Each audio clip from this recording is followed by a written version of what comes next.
Aisyah menatap Lina yang berdiri di ambang pintu rumah mewahnya di kawasan elite Jakarta Selatan. Hujan deras mengguyur tubuh gadis itu hingga basah kuyup, tapi matanya tetap tegar. "Masuklah," kata Aisyah pelan, hatinya berdegup kencang karena tahu ini adalah keputusan yang bisa menghancurkan segalanya. Lina ragu sejenak, lalu melangkah masuk, meninggalkan jejak air di lantai marmer yang mengilap. Dan saat itulah Aisyah sadar bahwa kehidupan lamanya telah berakhir. Aisyah adalah putri tunggal dari keluarga konglomerat di Indonesia. Ayahnya pemilik perusahaan properti terbesar di Jakarta, ibunya sosialita yang selalu tampil sempurna di acara-acara amal. Sejak kecil, Aisyah dibesarkan dengan ekspektasi tinggi, lulus dari universitas bergengsi, menikah dengan pria kaya, dan melanjutkan dinasti keluarga. Tapi rahasia terbesarnya adalah orientasi seksualnya. Dia lesbian, dan selama bertahun-tahun, dia menyembunyikannya di balik senyum palsu dan hubungan palsu dengan pria-pria yang dipilihkan orang tuanya. Jakarta, kota yang ramai tapi penuh prasangka, membuatnya merasa terjebak dalam sangkar emas. Lina, di sisi lain, berasal dari desa kecil di Jawa Tengah. Dia kabur dari rumah setelah ayahnya memaksanya menikah dengan pria tua untuk membayar hutang keluarga. Di Jakarta, dia hidup sebagai gelandangan, bekerja serabutan di pasar malam, tapi hatinya penuh mimpi. Lina juga lesbian, tapi di desanya, kata itu bahkan tak pernah disebut, hanya bisik-bisik tentang penyakit kota yang membuat perempuan menyukai perempuan. Mereka bertemu secara tak sengaja di sebuah kai pinggir jalan, saat Aisyah sedang melarikan diri dari pesta keluarga yang membosankan. Percakapan singkat berubah menjadi malam panjang berbagi cerita, dan sejak itu, cinta mereka berkembang diam-diam. Malam itu, setelah hujan deras memaksa Lina mencari tempat berteduh, Aisyah memutuskan untuk membawanya pulang. "Kamu tak bisa terus hidup di jalanan," katanya, suaranya penuh keyakinan. Lina mengangguk, tapi matanya penuh ketakutan. Saat mereka memasuki ruang tamu yang luas, Ibu Aisyah, Bu Ratna, muncul dari dapur dengan ekspresi terkejut. "Siapa ini, Aisyah? Kenapa kamu bawa orang asing ke rumah?" tanyanya tajam, mata menyipit memandang Lina yang basah dan compang-camping. Aisyah menarik napas dalam. "Ini Lina, Ibu. Dia temanku dan dia butuh tempat tinggal sementara." Bu Ratna tertawa sinis. "Teman? Dari mana? Lihat penampilannya. Ini rumah kita, bukan panti asuhan."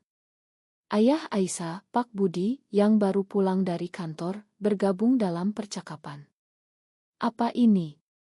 Aisyah, jelaskan." Aisyah merasa jantungnya berhenti sejenak. Ini adalah momen kebenaran pertama. "Dia lebih dari teman, Ayah. Aku mencintainya."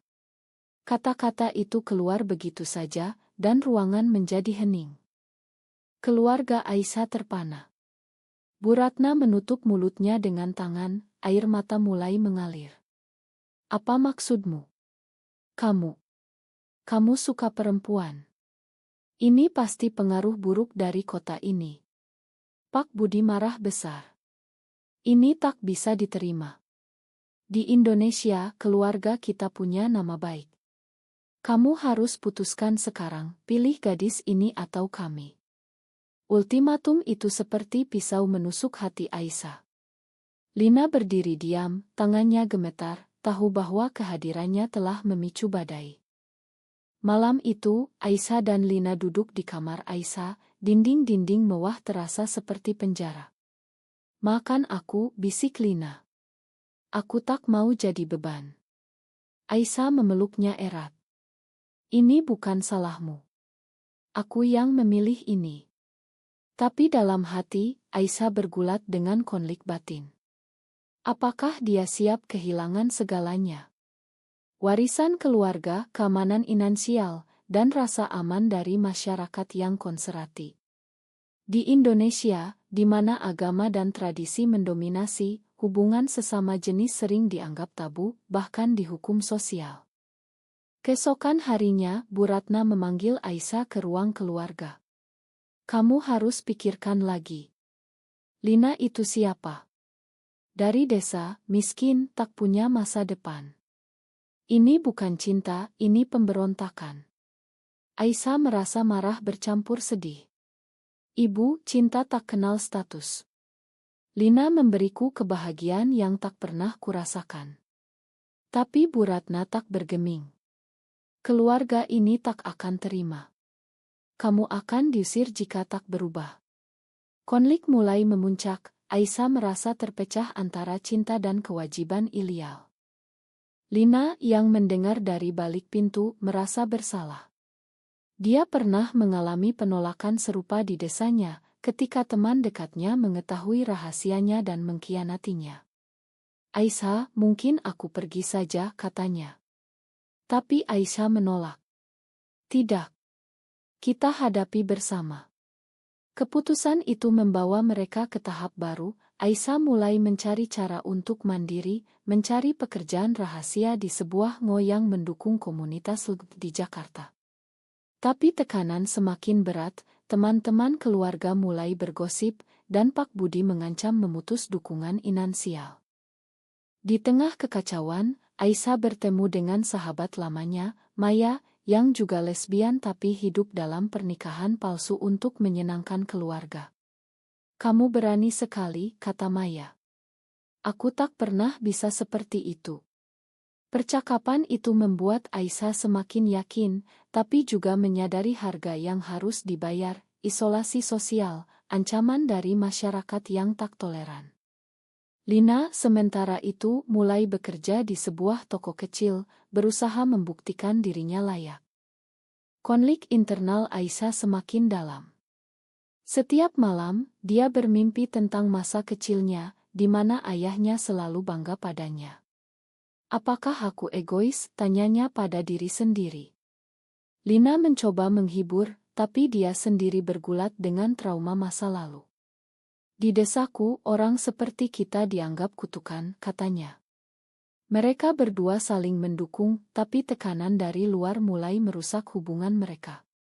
Pertengkaran kecil muncul. Lina merasa rendah diri karena status sosial. Aisyah merasa lelah menghadapi keluarga. Puncak di Ile ini adalah ketika Pak Budi memanggil pertemuan keluarga besar. "Aisyah, ini akhirnya. Pilih, tinggalkan Lina atau tinggalkan kami." Aisyah menatap Lina, lalu keluarganya. "Aku pilih kebenaran," katanya tegas. Tapi apa kebenaran itu? Keluarga terkejut, dan cerita berlanjut dengan konsekuensi yang tak terduga. Setelah pernyataan Aisyah, ruang keluarga meledak dalam kekacauan. Bu Ratna menangis histeris, "Kebenaran apa? Kamu hancurkan keluarga ini." Pak Budi memukul meja, "Kamu tak lagi putriku." Lina berdiri di sudut, merasa seperti penyusup, tapi Aisyah memegang tangannya erat. "Kebenaran bahwa aku lesbian, dan aku mencintai Lina. Ini bukan pilihan, ini siapa aku." Kata-kata itu seperti bom, dan kerabat mulai berbisik-bisik, mata penuh penghakiman. Malam itu, Aisyah dan Lina diusir dari rumah. Mereka pindah ke apartemen kecil di pinggiran Jakarta, yang disewa dengan tabungan Aisyah. Hidup berubah drastis, dari kemewahan ke kesederhanaan. Aisyah bekerja di Ngo membantu korban diskriminasi LGBT, sementara Lina menjadi barista di KAI. Tapi kebahagiaan mereka rapuh, gosip menyebar di kalangan sosialita, dan Aisyah kehilangan teman-teman lama. "Mereka bilang aku gila," kata Aisyah suatu malam, air mata mengalir. Konflik sosial semakin dalam. Di Indonesia, di mana undang-undang tak secara eksplisit melarang hubungan sesama jenis, tapi norma masyarakat dan agama membuatnya sulit. Aisyah dan Lina sering mendapat tatapan aneh di jalan, dan sekali, sekelompok pemuda meneriaki mereka lesbi saat berjalan bergandengan. Lina trauma mengingat desanya di mana tetangga melempari batu ke rumah orang yang dicurigai. Kita tak aman di sini, katanya. Aisyah berusaha kuat, tapi inner conflict-nya memuncak. Dia merindukan keluarganya, terutama ibunya yang dulu selalu mendukung. Apakah aku salah memilih? Tanyanya pada Lina. Lina dengan latar belakang miskin, merasa bersalah. Mungkin tanpa aku, kamu masih bahagia. Pertengkaran meletus, Aisyah menuduh Lina tak percaya pada cinta mereka, Lina menuduh Aisyah terlalu naif tentang realitas. Tapi setelah itu, mereka berdamai, saling memeluk di bawah selimut tipis. Dingo, Aisyah bertemu dengan aktis lain, termasuk Rina, yang pernah mengalami hal serupa. Kamu harus lawan, kata Rina.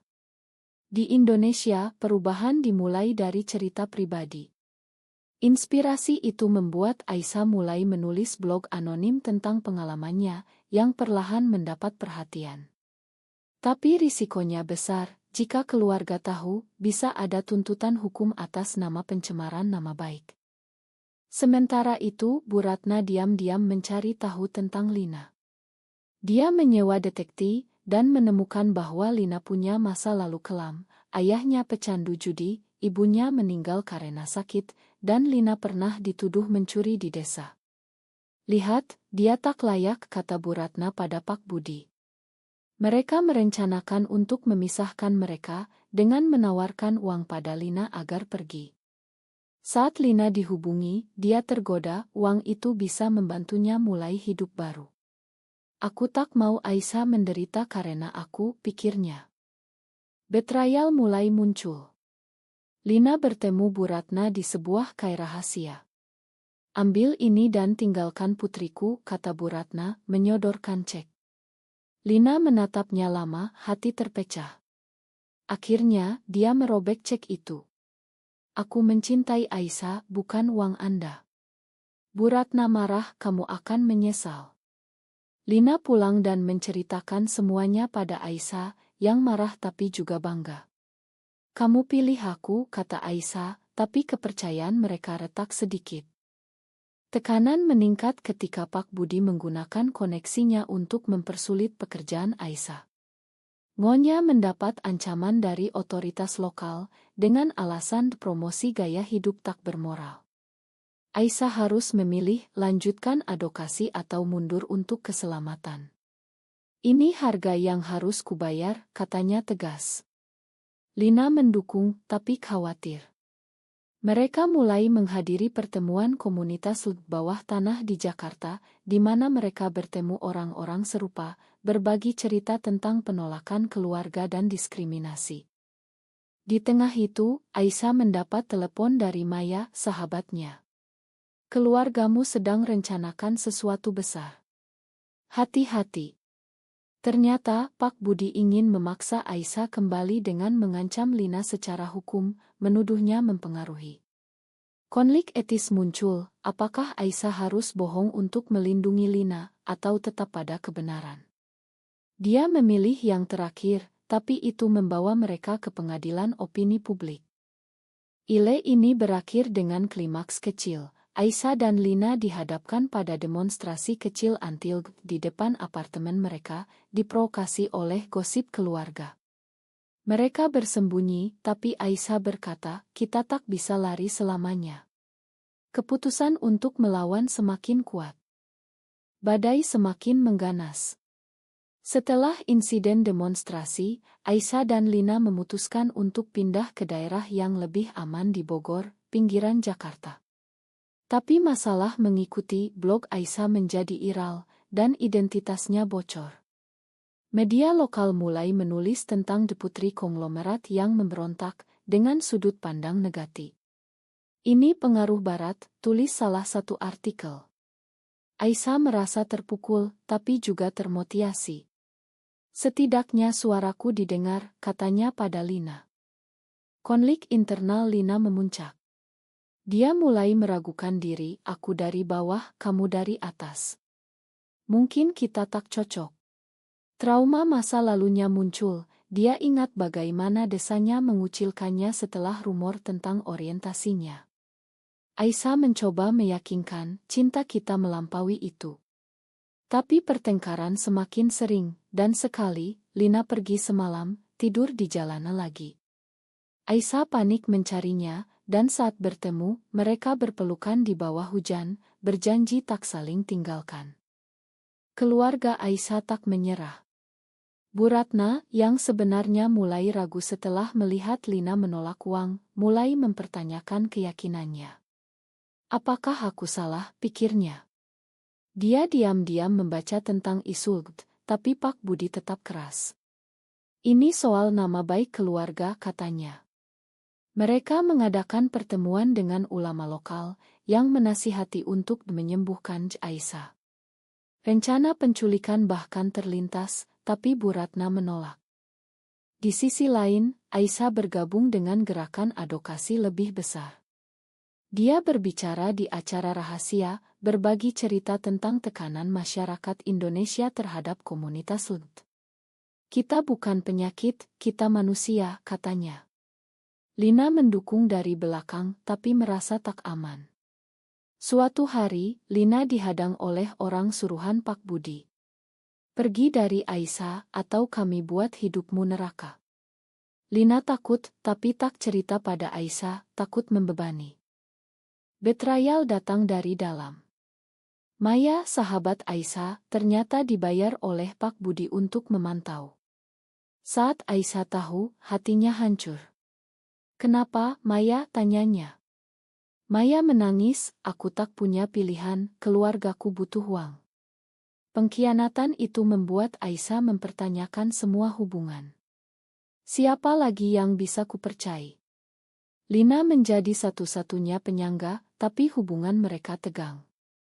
Maut Hun Och semakin kompleks.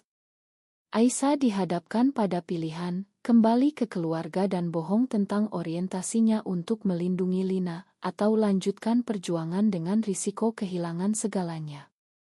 Dia memilih yang terakhir, tapi harga yang dibayar adalah kesehatan mentalnya. Dia mulai mengalami depresi, tidur tak nyenyak, dan Lina merawatnya dengan sabar. Di Bogor, mereka mencoba hidup normal. Lina mendapat pekerjaan lebih baik, Aisyah terus menulis. Tapi berita buruk datang, Pak Budi sakit, serangan jantung karena stres. Bu Ratna menelepon Aisyah, pulanglah, ayahmu butuh kamu. Aisyah terguncang, apakah ini jebakan atau kesempatan rekonsiliasi? Dia pergi sendirian ke rumah, meninggalkan Lina yang cemas. Di rumah, Pak Budi lemah di ranjang. Aisyah, aku salah, katanya pelan. Tapi masyarakat tak akan terima. Aisyah menangis, ayah, kebenaran harus dihadapi. Bu Ratna memeluknya, kami rindu kamu. Tapi ultimatum lama muncul lagi, tinggalkan Lina. Aisyah menolak, tidak. Dia bagian dari aku. Dia pergi, hatinya semakin berat. Kembali ke Lina, Aisyah menceritakan semuanya. Mereka tak berubah. Lina memeluknya, tapi dalam hati, Lina memikirkan pengorbanan. Mungkin aku yang harus pergi. Keputusan itu membawa ke klimaks, Lina menghilang keesokan harinya, meninggalkan surat. Aku cinta kamu, tapi aku tak mau hancurkan hidupmu. Aisyah panik, mencari Lina di seluruh Jakarta. Dia menghubungi teman-teman di komunitas, dan menemukan Lina di stasiun kereta, hendak pulang ke desa. Jangan pergi, teriak Aisyah. Lina menangis, ini untuk kebaikanmu. Tapi Aisyah meyakinkan, kebaikan kita adalah bersama. Mereka kembali, lebih kuat, tapi tahu perjuangan belum berakhir. Dengan Lina kembali, Aisyah merasa lega, tapi tekanan dari masyarakat semakin berat. Blognya mendapat ancaman online, dan polisi datang ke apartemen mereka atas laporan gangguan moral. Di Indonesia, meski tak ada hukum spesifik, pengaruh kelompok konservatif kuat. Aisyah dan Lina harus bersembunyi, pindah lagi ke Bandung untuk sementara. Konflik batin Aisyah mencapai puncak. Dia bermimpi tentang ayahnya yang sakit, merasa bersalah. Apakah aku egois meninggalkannya? Lina menghibur, kamu pilih kebenaran, itu benar. Tapi Lina sendiri bergulat dengan identitasnya. Di desa, dia diajarkan bahwa cinta seperti ini salah. Kadang aku ragu akunya. Mereka bergabung dengan kelompok dukungan di Bandung, bertemu perempuan lesbian lain yang berjuang. Salah satunya, Sari, berbagi cerita tentang kehilangan anak karena orientasinya. Harga yang kubayar adalah keluarga, kata Sari. Itu membuat Aisyah sadar betapa dalam dampak sosial. Tapi juga memberi kekuatan, mereka mulai merencanakan kampanye kecil untuk awareness. Kembali ke Jakarta, Bu Ratna mulai berubah. Setelah membaca buku tentang psikologi LGBT, dia menyadari bahwa orientasi bukan pilihan. Dia diam-diam bertemu dengan Aisyah di sebuah taman. Ibu minta maaf, katanya. Tapi ayah tak akan berubah. Aisyah terharu, tapi tetap tegas. Ibu harus pilih, dukung aku atau biarkan aku pergi.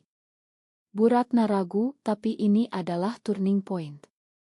Pak Budi, yang pulih, marah tahu pertemuan itu. Dia memutuskan untuk menggunakan media, menyebarkan cerita palsu tentang Lina sebagai penipu. Berita menyebar, dan Lina kehilangan pekerjaan. Ini terlalu, kata Lina, putus asa. Aisyah marah, konfrontasi ayahnya. Ayah, ini kejam. Pak Budi balas, ini untuk selamatkanmu. Pengkhianatan mencapai klimaks ketika Maya kembali, menawarkan bantuan. Aku ingin tebus kesalahan, katanya. Aisyah ragu, tapi terima. Maya membantu membongkar rencana Pak Budi, tapi itu membawa risiko, Maya dipecat dari pekerjaannya. Ini harga persahabatan, kata Maya. Aisyah dan Lina memutuskan untuk melawan secara terbuka. Mereka mengadakan konferensi pers kecil dengan dukunganmu. Kami adalah warga Indonesia yang berhak bahagia, kata Aisyah. Reaksi campur, dukungan dari komunitas progresi, tapi hujatan dari konservatif. Demonstrasi anti muncul lagi, kali ini lebih besar. Di tengah kekacauan, Lina sakit karena stres. Aisyah merawatnya, merasa bersalah. Ini karena aku, katanya. Lina tersenyum lemah, tidak, ini karena kita berjuang. Momen itu memperkuat cinta mereka, tapi juga menunjukkan kerapuhan. Bu Ratna akhirnya memilih, dia meninggalkan Pak Budi sementara, datang ke Bandung. Ibu dukung kamu, katanya pada Aisyah. Reni kasih itu emosional, tapi Pak Budi sendirian, merenungkan kesalahannya. Mungkin aku salah, pikirnya. Cerita mendekati akhir, Aisyah dan Lina kembali ke Jakarta dengan dukungan Bu Ratna. Tapi masyarakat masih menentang dan mereka harus terus berjuang. Keputusan etis terakhir, apakah menerima warisan keluarga atau mandiri sepenuhnya? Dengan Bu Ratna di sisi mereka, Aisyah dan Lina mulai membangun kembali hidup. Bu Ratna bercerai dari Pak Budi, memilih putrinya daripada pernikahan yang penuh tekanan. Ini kebenaran ibu, katanya. Pak Budi sendirian di rumah besar, mulai merenung. Dia membaca surat dari Aisyah, ayah, maafkan aku, tapi aku harus hidup sebagai diriku. Lambat laun, dia mulai memahami, meski sulit. Di masyarakat, cerita mereka menjadi inspirasi. Ngo Aisyah berkembang, membantu lebih banyak perempuan LGBT di Indonesia. Lina membuka kai kecil, simbol kemandirian. Tapi tantangan tetap, undang-undang yang ambigu, diskriminasi di tempat kerja, dan prasangka keluarga. Aisyah sering berbicara di forum, perubahan butuh waktu, tapi dimulai dari kita. Konflik terakhir muncul ketika Pak Budi datang ke kai Lina. Aku ingin bicara, katanya. Aisyah tegang, tapi setuju. Pak Budi minta maaf, aku takut kehilanganmu. Reni kasih lambat, tapi penuh harapan. Kita bisa belajar bersama, kata Aisyah. Tahun berlalu, Aisyah dan Lina hidup bahagia, meski dengan luka. Mereka mengadopsi anak yatim, memberi cinta yang tak pernah mereka dapat sepenuhnya. Tapi masyarakat Indonesia masih bergulat dengan isu ini, beberapa maju, yang lain mundur. Kisah ini menunjukkan bahwa cinta sejati memerlukan pengorbanan besar, dan kebenaran sering datang dengan harga mahal. Apakah pilihan Aisyah untuk memprioritaskan cinta atas keluarga adalah benar atau salah?